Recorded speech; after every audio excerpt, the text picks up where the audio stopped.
आज हम लोग देखते हैं कंट्रीवांसेस फॉर क्रॉस पॉलिनेशन। पर परागण के लिए क्या शर्तें हैं, तो देखते हैं उसमें पहला क्या है, unisexuality. In unisexual flower only cross pollination. एक लिंगी पुष्प में क्या होगा, सिर्फ क्रॉस पॉलिनेशन। द्विलिंगी पुष्प में सेल्फ पॉलिनेशन और क्रॉस पॉलिनेशन दोनों हो सकता है, लेकिन एक लिंगी पुष्प में क्या होगा, सिर्फ क्रॉस पॉलिनेशन होगा, क्योंकि उसमें एक ही रिप्रोडक्टिव ऑर्गन है ना, या तो नर जननांग है या मादा जननांग होगा, तो उसमें क्या होगा, सिर्फ क्रॉस पॉलिनेशन होगा। क्रॉस पॉलिनेशन किसे कहते हैं, एक फ्लावर से दूसरे फ्लावर में पोलन ग्रेन के ट्रांसफर को क्रॉस पॉलिनेशन कहते हैं। और सेल्फ पॉलिनेशन जब उसी फ्लावर में होगा, पोलन ग्रेन का ट्रांसफर एंथर से स्टिग्मा को, तो उसको सेल्फ पॉलिनेशन कहते हैं। तो फ्लावर में एक ही रिप्रोडक्टिव अंग है, एंथर है या तो स्टिग्मा है, तो एक ही फ्लावर में कैसे होगा, नहीं होगा। तो यूनिसेक्सुअल फ्लावर में सिर्फ कौन सा पॉलिनेशन होगा, क्रॉस पॉलिनेशन होगा।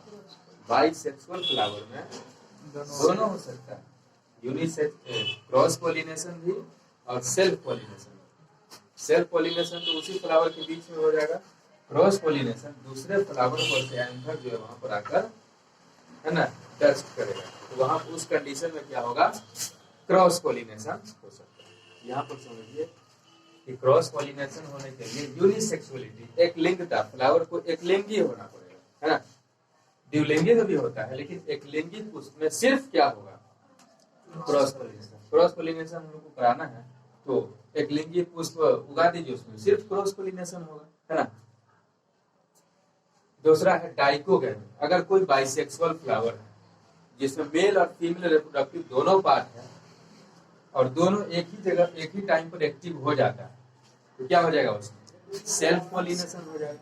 तो उसमें ऐसा हो जाए कि मेल रिप्रोडक्टिव पार्ट या तो कभी फीमेल रिप्रोडक्टिव पार्ट, कोई पहले एक्टिव हो जा रहा है, कोई बाद में एक्टिव हो रहा है, तो पॉलिनेशन की प्रक्रिया नहीं होगी। पॉलन ग्रेन तो जर्मिनेट वहां पर जाके डस्ट करेगा, लेकिन स्टिग्मा जो है उसको रिसीव ही नहीं करेगा, तो वहां पर सेल्फ पॉलिनेशन की प्रक्रिया नहीं होगी। वही है maturation of male and female reproductive part at different time in bisexual flower. ये उसके लिए क्या है, एक एडेप्टेशन, कि अगर मेल और फीमेल रिप्रोडक्टिव पार्ट जो है वो अलग अलग टाइम पर क्या होता है, एक्टिव होगा, तो सेल्फ पॉलिनेशन से बचा जा सकता है, ठीक है। तीसरा है सेल्फ स्टेरिलिटी और इनकम्पेटिबिलिटी, अयोग्यता। This is a sort of genetical or chemical barrier due to which pollen grain of some same species cannot germinate on a stigma of same flower. ये एक आनुवांशिक या रासायनिक रुकावट है जिसके कारण एक ही स्पेसीज के या कभी कभी उसी फ्लावर का एंथर जो है पोलन ग्रेन, उसी फ्लावर के स्टिग्मा पर पोलन ट्यूब जर्मिनेट नहीं कर सकता, उस पर एक्शन नहीं हो सकता। ये रासायनिक या जेनेटिक होता है ना। कहीं कहीं रुकावट होता है कि अपने ही स्पेसीज का है ना, तो उसको जमने नहीं देगा, उस पोलन ट्यूब, उस पोलन ग्रेन वहां पर जाके डस्ट करेगा, तो उसके पोलन ट्यूब को जर्मिनेट नहीं करने देता है। जैसे कोई फ्लावर है, हम लोग जेनेटिक्स में पढ़ेंगे कि जीन को मान लें कि इससे दर्शा रहा है ए, किसी मेल फ्लावर का जीन जो है वो ए है और फीमेल फ्लावर का ए है, दोनों एक ही प्रकार का है ना, तो यहाँ पर क्या होगा, पॉलिनेशन नहीं होगा। यहाँ पर भी देखो कैपिटल ए है, यहाँ पर भी नहीं होगा, लेकिन किसी प्लांट का जेनेटिक कंस्टिट्यूशन मेल वाला का ए है या फीमेल वाला का, यानी दोनों का डिफरेंट होना चाहिए, तो उस कंडीशन में क्या होगा, पॉलिनेशन हो जाएगा, ठीक है। तो हम लोग पढ़े क्रॉस पॉलिनेशन। क्रॉस पॉलिनेशन के लिए क्या शर्त होना चाहिए वो देखिए। अब देखते हैं कि क्रॉस पॉलिनेशन कुछ एजेंट के द्वारा होता है ना, तो उस एजेंट के बारे में हम लोग स्टडी करते हैं। एक है ए बायोटिक और दूसरा बायोटिक। ए बायोटिक मतलब अजीवीय और बायोटिक मतलब जीवीय। बायो मतलब क्या होता है, लाइफ, जिंदगी, है ना, जीवन। तो जीवीय जो जीवित है, जिसमें जान प्राण है, वो जीवीय और अजीवीय। तो एक एबायोटिक विंड और वाटर, दूसरा है बायोटिक में एनिमल। ये सब एजेंट है जो एक पुष्प से दूसरे पुष्प में क्या कराते हैं, पोलन ग्रेन का ट्रांसफर इनके द्वारा होता है, ये एजेंट कहलाते हैं उसके। तो विंड के द्वारा भी पॉलिनेशन की प्रक्रिया होती है, वाटर के द्वारा भी पॉलिनेशन की प्रक्रिया होती है ना, और बहुत सारे एनिमल के द्वारा भी पॉलिनेशन की प्रक्रिया होती है। तो उसमें हम लोग देखेंगे उसी प्रकार टाइप्स ऑफ क्रॉस पॉलिनेशन, उसके आधार पर किसके द्वारा ये हो रहा है। ये याद रखना आप लोग, ऑब्जेक्टिव में पूछा जाता है कि बायोटिक और एबायोटिक कंपोनेंट क्या है, कभी कभी ये भी पूछ दिया जाता है। विंड और वाटर सब क्या है, एबायोटिक कंपोनेंट है, एनिमल क्या है, बायोटिक। तो देखते हैं एनिमोफिली, कई प्रकार है इसका। एनिमोफिली वायु परागन, transfer of pollen grain from anther to stigma, to वहां पर क्या है, छूट गया, to stigma, transfer of pollen grain from anther to stigma by wind is called anemophily। पराग कोश से वर्तिकाग्र तक हवा के द्वारा जब पोलन ग्रेन का पराग कण का स्थानांतरण होगा तो उसको क्या कहते हैं, वायु परागन कहते हैं, है ना। एग्जाम्पल है पोएसी, ग्रास फैमिली, ये है अमेरांथस,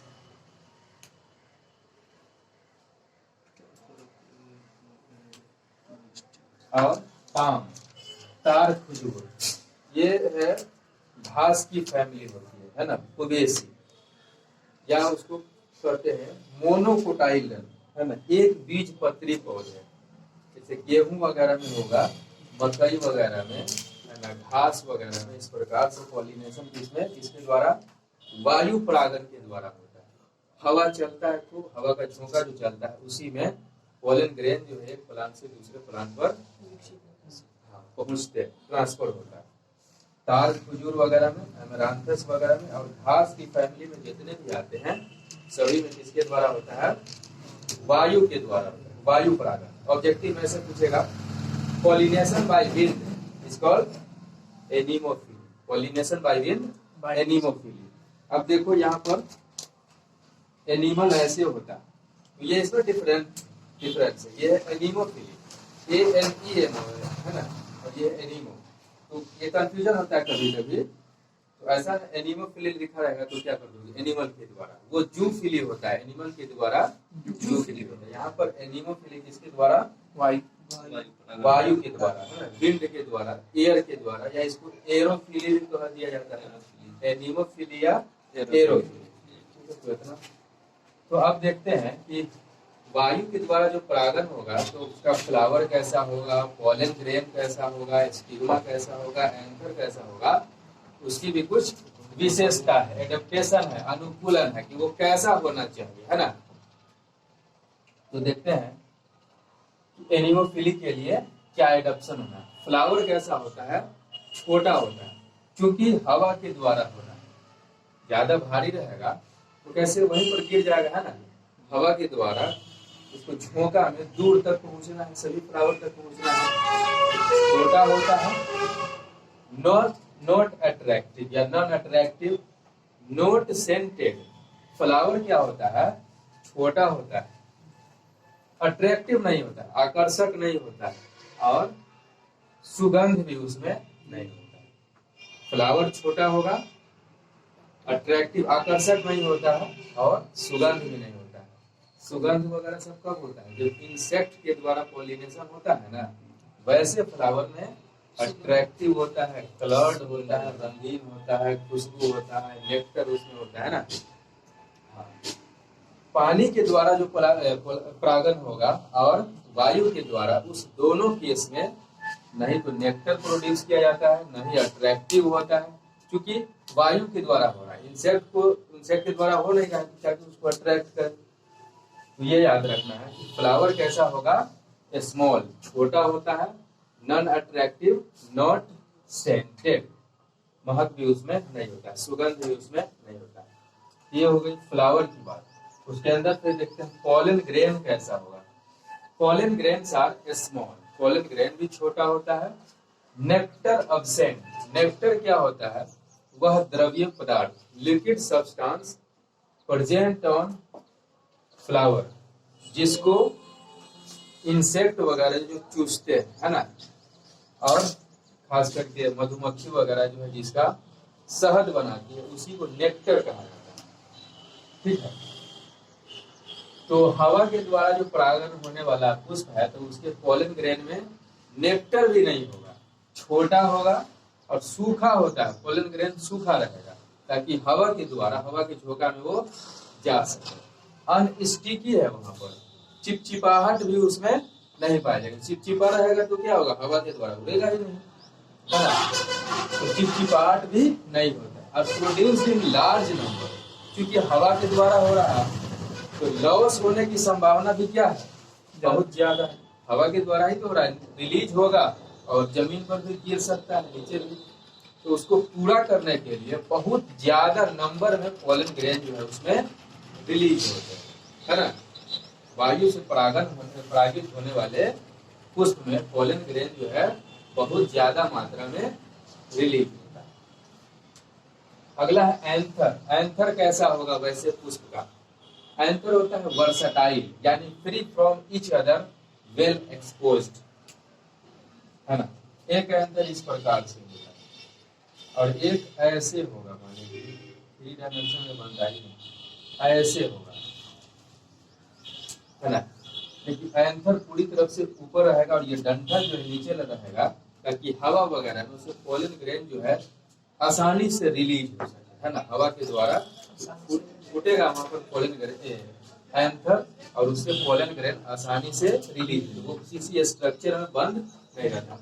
वेल एक्सपोज, अच्छी तरह से वो स्पष्ट रहेगा, एकदम बाहर की ओर खुला हुआ रहेगा, ताकि हवा जो चल रहा है उसके झोंका में उसका पोलन ग्रेन रिलीज हो सके और वो स्टिग्मा पर जाके डस्ट कर सके। ठीक है, स्टिग्मा कैसा होना चाहिए बताइए, क्योंकि तेज हवा के झोंका के द्वारा वो जा रहा है, तो स्टिग्मा फिदरी होना चाहिए। फिदरी का मतलब क्या होता है, परदार, पर यानी बाल वगैरह है, उसी तरह छोटा छोटा बाल जो होता है।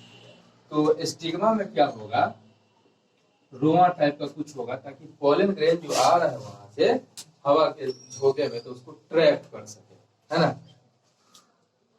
तो ये सब क्या है, एडेप्टेशन है किसका, वायु से परागित होने वाले पुष्प का। पोलन ग्रेन कैसा होगा, फ्लावर कैसा होगा, एंथर कैसा होगा और स्टिग्मा कैसा होगा, तो ये सब ऑब्जेक्टिव में पूछा जाता है, पोलन ग्रेन वगैरह के बारे में, फ्लावर वगैरह के बारे में, इसको याद रखिएगा। अगला है हाइड्रोफिली, जल परागन। ये क्लियर है, हाइड्रो मतलब वाटर होता है। Transfer of pollen grain from anther to stigma of flower by the help of water is called hydrophily. जल के द्वारा परागकोश से वर्तिकाग्र तक, है ना, पोलन ग्रेन के ट्रांसफर को, स्थानांतरण को क्या कहते हैं, हाइड्रोफिली या जल परागन करते हैं। यहाँ पर परागकण का जो स्थानांतरण होगा किसके द्वारा, जल के द्वारा होगा। या ऐसे याद रख सकते हैं, हाइड्रोफिली पॉलिनेशन बाय वाटर। ठीक है, ऑब्जेक्टिव वगैरह में ऐसा ही बनता है, pollination by water is called hydrophily, zoophily, है ना, एनीमोफिली, सर्पेंटोफिली, मलाइकोफिली, वही ऑप्शन में दिया रहेगा, तो उसको इतना याद रखना है, pollination by water is called hydrophily. ये परिभाषा लिखा दिए, 2 नंबर में पूछेगा तो इसको आप डिफाइन कर सकते हैं। तो एग्जाम्पल है हाइड्रिला, वेलिस्नेरिया, जोस्टेरा, है ना, इन सभी में क्या होता है, जल से परागन होता है, यानी उसका जो पोलन ग्रेन से एंथर से पोलन ग्रेन जो रिलीज होगा किसके द्वारा पहुंचेगा, स्टिग्मा तक, जल के द्वारा पहुंचेगा। ठीक है, तो उसमें हाइड्रोफिली में 2 है, एक है ईपी हाइड्रोफिली और दूसरा हाइपो हाइड्रोफिली। ईपी हाइड्रोफिली का मतलब क्या है, ईपी जल के सतह से ऊपर, ये मान लिया कि जल है कोई तालाब वगैरह में कुछ इस प्रकार से, और ये भी बना देते हैं नीचे जल। तो epihydrophily pollination at water surface, और हाइपो मतलब क्या होता है, बिलो, नीचे, बिलो यानी पॉलिनेशन इनसाइड वाटर, है ना, पानी के अंदर, और ये पानी के ऊपर सतह पर होगा। ठीक है, तो इसमें क्या होता है, दोनों फ्लावर यानी एक्वेटिक है, सभी फ्लावर एक्वेटिक है, जल में ग्रो कर रहे हैं।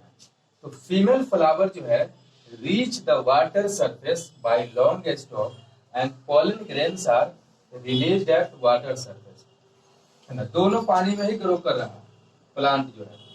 फीमेल फ्लावर लंबे डंठल के द्वारा कहाँ सतह पर पहुंचेगा और मेल फ्लावर जो है यहाँ से पोलन ग्रेन को रिलीज कर देगा सतह पर। यहाँ पर इसका पोलन ग्रेन पड़ा हुआ है और एक लंबे डंठल के द्वारा फीमेल फ्लावर सतह पर पहुंची है, इसका पोलन ग्रेन इसके स्टिग्मा पर जाएगा और क्या हो गया, पॉलिनेशन हो जाएगा, है ना।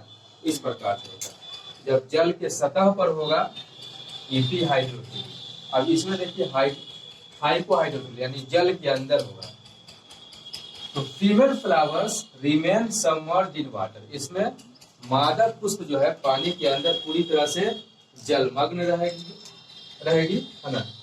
And pollen grains are released inside the water, और पोलन ग्रेन जो है पानी के अंदर रिलीज किया जाएगा और उसका फ्लावर तो पानी के अंदर ही है और पोलन ग्रेन भी पानी में है, तो वो क्या होगा, वहां पर उसका पॉलिनेशन हो जाएगा। पोलन ग्रेन जो स्टिग्मा पर जाएगा, ये प्रक्रिया क्या है, पॉलिनेशन हो गया। तो ये होता है एपीहाइड्रोफिली किसमें, वेलिस्नेरिया में, और हाइपोहाइड्रोफिली हाइड्रीला में, जोस्ट्रा में, सी ग्रासेज में, समुद्री घास वगैरह में। अगला है इन सम एक्वेटिक प्लांट। अब ये जरूरी नहीं है कि सभी एक्वेटिक प्लांट जो है उसमें जल से ही परागन होगा, कुछ एक्सेप्शन भी है इसका। In some aquatic plant like water hyacinth and water lily flower emerge at the water surface and are pollinated by insect and migrant। तो कुछ एक्वेटिक प्लांट जैसे वाटर हायसिंथ और वाटर लिली में फ्लावर जो है इमर्ज एट वाटर सरफेस, पुष्प जो है पानी के सतह पर आते हैं और उसमें परागन कैसे होता है, इंसेक्ट और विंड के द्वारा होता है। यहाँ पर पार्टिकुलरली वाटर हायसिंथ जलकुंभी के केस में इससे होता है पॉलिनेशन इंसेक्ट के द्वारा, कीटों के द्वारा होता है, और वाटर लिली में, है ना, मुकुंदिनी में किसके द्वारा, विंड हवा के द्वारा पॉलिनेशन होता है। ये बहुत इंपॉर्टेंट है। अब देखिए एडेप्टेशन, हाइड्रोफिली जल से परागित होने वाले पुष्प का क्या एडेप्टेशन होगा।